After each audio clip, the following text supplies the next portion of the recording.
ಅಜ್ಜರು ಲೋಕ ಕಲ್ಯಾಣಕ್ಕಾಗಿ ಪಾದಯಾತ್ರೆ ಹೊಂಟಾರ್ರಿ. ಆಮೇಲೆ ಅವ್ರದ್ದೀಗ ಅನುಷ್ಠಾನ ಮುಗೀತ್ರಿ. ಅನುಷ್ಠಾನ ಮುಗಿದಿಂದ ನಾವು ಪಾದಯಾತ್ರೆ ಮಾಡ್ತೇವೆ ಅಂತ ಅವರು ಸಂಕಲ್ಪ ತೊಟ್ಟಿದ್ರಿ. ಅದ್ರ ಸಲುವಾಗಿ ಹೊಂಟಾರ್ರಿ ಅವರು. ನಾವು ನಮಗೆಲ್ಲ ಒಳ್ಳೆಯದಲ್ಲಿ, ನಮಗೆಲ್ಲ ಬೆಳೆ ಚೆನ್ನಾಗಿ ಬರಲಿ, ನಮಗೂ ಯಾವ ಜಡ್ಡ ರೋಗ ರುಜಿನ ಏನೂ ಬರಬಾರ್ದು ಅಂತಂದು ನಾವು ಸಂಕಲ್ಪ ತೊಟ್ಟು ಹೊಂಟೀವಿ ಪಾದಯಾತ್ರೆ.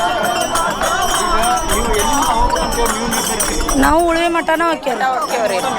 ಹೌದ್ರಿ, ನಾವು ಒಂದು 3,000 ಜನ ಅದೇವಿ ರೀ. ಸುತ್ತಮುತ್ತಲ ಹಳ್ಳಿಯರ್ರಿ. ನಾವು ಅಂತೂರು ಬೆಂತೂರ್ರಿ. ಆಮೇಲೆ ಬುಧೀಶ್ವರ ಮಠದ ಕಾರ್ಯಕರ್ತರು ರೀ. ಹ್ಞೂ ರೀ, ಒಳ್ಳೇದಾಗೈತ್ರಿ. ಎಲ್ಲ ಒಳ್ಳೇದಾಯ್ತು. ಅವರು ಸಮಾಧಿ ಯೋಗ ಮಾಡಿಂದ ಏನೇನು ಅನ್ನೋದು ಅವ್ರದ್ದು ಸಂಕಲ್ಪ ಏನೈತಿ, ಆಮೇಲೆ ನಮಗೇನು ಒಳ್ಳೇದಾಗೈತಿ, ಜನರಿಗೆ ಏನು ಒಳ್ಳೇದಾಗೈತಿ ಅನ್ನೋದು ಗೊತ್ತಾಗೈತೆ ರೀ.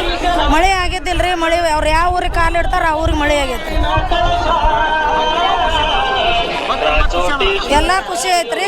ಅವ್ರ ಒಳಗೆ ಸಮಾಧಿ ಯೋಗದಾಗಿದ್ದಾಗ ನಾವು ಸಂಕಲ್ಪ ಮಾಡ್ಕೊಂಡಿದ್ವಿ.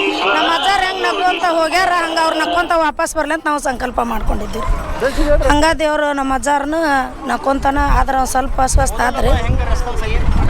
ಎಲ್ಲ ಊರಾಗ ಇದ್ರಾಗ ಫಸ್ಟ್ ಮಜ್ಜಿಗುಡ್ಡಕ್ಕೆ ಬಂದಿವ್ರಿ. ಅಂತೂರು ಬೆಂತೂರು ಅಂತ ಮಜ್ಜಿಗುಡ್ಡ ಭಕ್ತರು ಭಾಳ ವಿಜೃಂಭಣೆಯಿಂದ ನಮ್ಗೆ ಸ್ವಾಗತ ಮಾಡ್ಕೊಂಡು ಅಲ್ಲೆಲ್ಲ ಪ್ರಸಾದ ಸೇವೆ ಎಲ್ಲ ಭಾಳ ಚೆನ್ನಾಗಿ ಮಾಡ್ಯಾರ್ರಿ. ಆಮೇಲೆ ಇದಕ್ಕೆ ಬಂದಿವ್ರಿ, ಅಣ್ಣಿಗೆರೆಗೆ ಬಂದಿವ್ರಿ.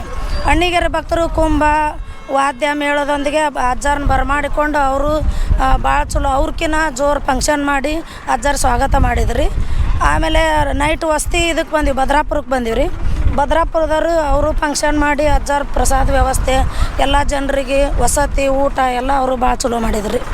ಮತ್ತು ಬೆಳಿಗ್ಗೆ ಆಗಿಂದ ಈಗ ನಲ್ಲೂಡಿಗೆ ಬಂದೇವೆ ರೀ. ನಲ್ಲೂಡ್ಯಾಗ ಬೆಳಿಗ್ಗೆ ನಾಷ್ಟ, ಆಮೇಲೆ ಮಧ್ಯಾಹ್ನ ಪ್ರಸಾದ ಆತ್ರಿ. ಈಗ ಸಾಯಂಕಾಲ ಚಹಾ ಕೊಟ್ಟು ಈಗ ಸಿರುಗುಪ್ಪಿ ವಸ್ತಿ ಮಾಡ್ತೇವೆ ರೀ ನಾವೀಗ.